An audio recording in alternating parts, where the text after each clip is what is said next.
Alright, so it's been a while since we've talked about the whole Yeat Meister, just because he had this big run in 2021 and 2022, and so obviously things have cooled down a bit, just like with any other artist. A lot of people have said he's falling off just because his snippets are sounding relatively the same, but I will wait until the next project, because you know people are gonna come out of nowhere saying that he fell off, and then when the project drops, be like, oh my god, this is the album of the year and all that. You know how people are. But that's not what we're here to talk about, because none of that has really been proven yet, and who knows, he can go from the Uzi and Gunna and Thug feature to all of a sudden get like a big time one, because I really do think that he has the potential. He just needs to get that next coastline to really solidify him as an artist, if he's not already solidified already as we speak. I'm talking like a Future, Drake feature. He is still signed to Zach Bia's label, a Field Trip Records, which we're gonna get into a little bit later, and so the connections are definitely there. He was shouted out by Drake in a lyric on the Drake tour, and he even brought him out as a special guest, not necessarily on stage, but you get the point. However, what I actually wanted to discuss today was this new label that he's rolling out. He posted on Instagram and tagged it. It was called Lifestyle Corporation. Now, a lot of people are asking why. Maybe it's because this Twizzy Rich Entertainment, the whole Twizzy word,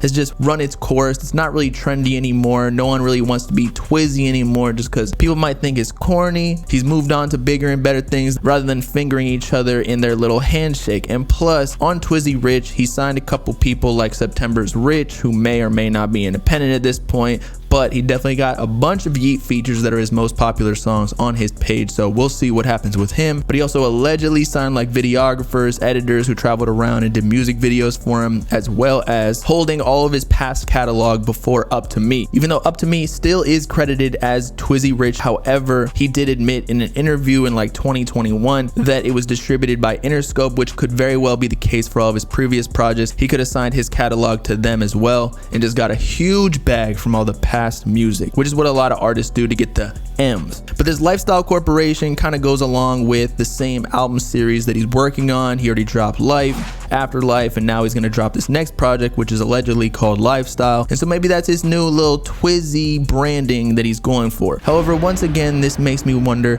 why did he start a whole new label when he already had one, Twizzy Rich? So as I was kind of mentioning before, he already had this label, Twizzy Rich, that was distributed or was a joint venture with Interscope. But if I recall correctly from a past stream, Nextel used to manage him, as we all know, who helped him build his brand and reputation to what it is today, even though he may not be managing him anymore, as Nextel has moved on to Summers and Joey, maybe some other artists. But I think Yeat is wholly managed by Zach Bia, and that's why he's still signed to a Field Trip Records on his recent releases, again in partnership with Interscope, which that just means they're backing or funding all of the operation, whereas the imprint, like the promotion and all the creative control, they get the money from the label and the resources, but they can kind of do whatever they want with it, in theory, of course, because I don't have the contract in front of me, nor will I ever get it, because if I did, I would not be able to talk about it. But the real reason I think that he started this new label, Lifestyle Corporation, is because, as I was kind of just alluding to, Nextel used to manage him, and I think he actually had a part ownership of the profits of this label, and therefore all of the future releases that Yeat was going to release, such as Lifestyle or any of the other projects that he's working on, even though Nextel isn't managing Yeat anymore, he would still get a part of the advances or just royalties that Yeat is also owed in these label deals. And while Nextel definitely speaks highly of Yeat, because I mean, what can you really say that would be that negative of Yeat's career, since he really took over in such a short period of time? But as an artist and just in business, like, why would you give money to somebody who's not really involved anymore? And so that's why I don't really think it's bad blood necessarily. It's just like, if you start a business and a partner leaves, or you have some sort of disagreement where you want to go off on your own, why would you still send them money like it's some child support or alimony? And of course, Yeat's not going to speak on it either, because he just doesn't even speak English. Although again, I feel like he's kind of straying away from speaking in hieroglyphics, just because Cardi and Ken and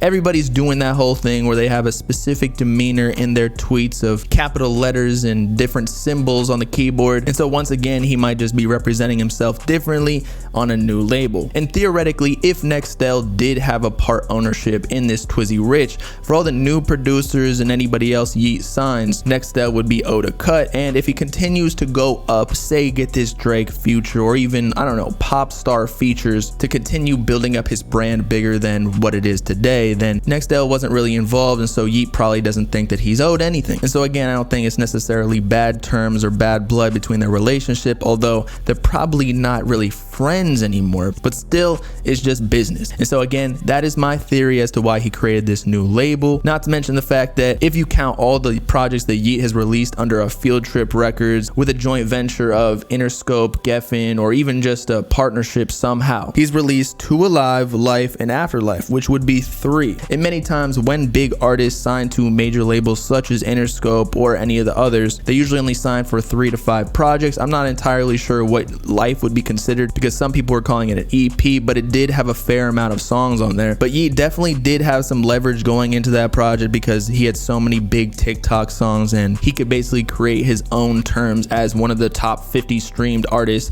every single year at this point. And so perhaps after Afterlife, he had the option of extending this label contract for the next 2 projects or whatever they decide. And so he's just restructuring who specifically owns his catalog. So maybe next time, instead of a Field Trip Records, or maybe he's still going to continue releasing under that label, whoever else he signs, kind of like how Cardi did Opium, he still releases under ASAP Aug, but now the artists that are underneath him like Ken Carson, Destroy Lonely, Homicide Gang are technically under Opium. ASAP Rocky and whoever technically owns ASAP Aug does not get a cut of any of that. And so for the future of Yeat, which he does seem to be a businessman from all the moves that he does, he's just setting up this new label where no one else gets a cut, aka Nextel, whoever was involved, because once again, why would you give someone else money when they're not really doing anything anymore? That is, because I do have to shout out Nextel. He did a great job for Yeat and for Joey and Summers and whoever else he's managing. It's just business. But I'm just saying, do not be surprised if in the next couple of years Yeat starts to roll out or even promote some new artists on this page, and maybe not even just artists, like producers, other creatives to help out with his situation and create something similar to like a Cactus Jack or Opium or YSL, maybe at a smaller scale for now, but in my opinion that is like the long-term move as an artist, so you start generating some passive income where you don't have to be in the studio like every single day, because I could imagine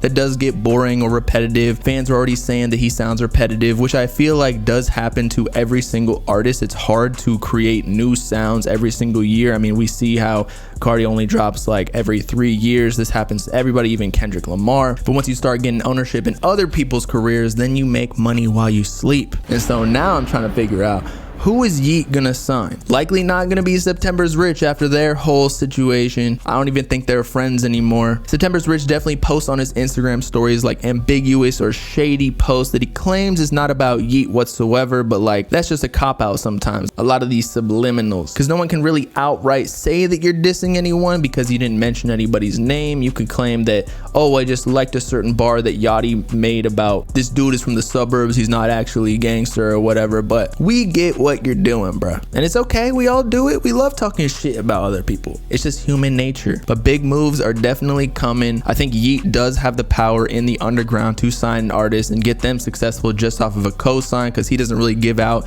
many big features other than to people who are already solidified like NBA Youngboy, or I know Uzi's done features for him, but maybe they do a swap for their next project. Who really knows? But with all that being said, y'all let me know in the comments who you think Yeat is gonna sign, or do you think it's gonna be a successful label?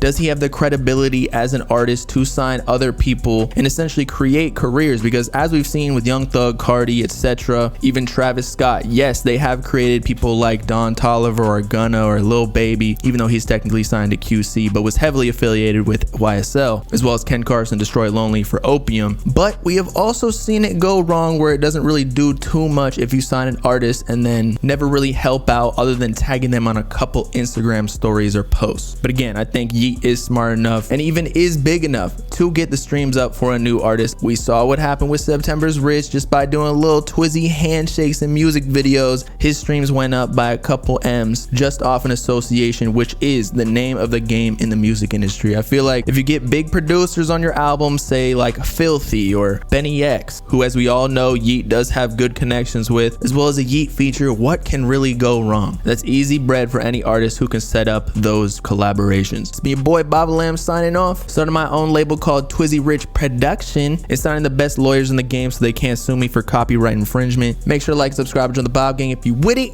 Peace out, God people. Nothing.